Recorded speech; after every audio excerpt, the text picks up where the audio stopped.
Alors aujourd'hui, ce n'est pas nécessairement un exercice, mais c'est juste une préparation d'un exercice. On appelle ça un setup.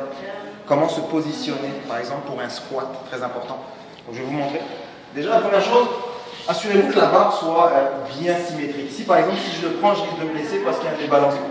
Donc première chose, toujours être attentif de comment placer la barre, que ce soit égal. Vous avez des repères au niveau de la barre.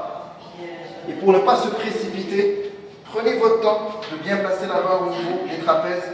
Positionnez bien vos pieds. Tight au niveau du haut du corps. Contracté. Je lève, je fais juste un pas en arrière. Donc ça, c'est la position que je vous conseille.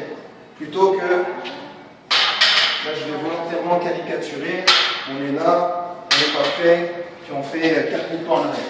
Donc assurez-vous de bien vous positionner. Deuxième élément, activez les dorsaux. C'est un muscle qui stabilise la colonne vertébrale.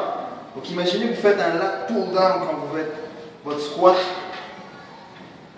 pour que les jambes participent correctement au mouvement. Donc ça, c'est la position de départ que je vous conseille.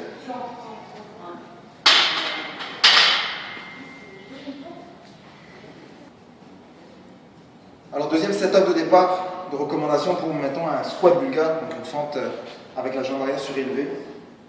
Si vous vous positionnez, vous n'êtes pas stable, vous mettez le pied, vous n'êtes pas sûr du pied et vous n'êtes pas stable dès le départ, le mouvement risque d'être détérioré.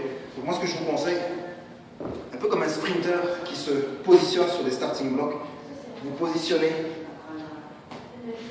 assurez-vous d'être déjà bien placé, le tibia sur la verticale, je suis stable, je prends les haltères, je m'assure d'être stable, j'engage mon corps, et là j'effectue mon mouvement. Donc voilà pour les conseils de position de départ.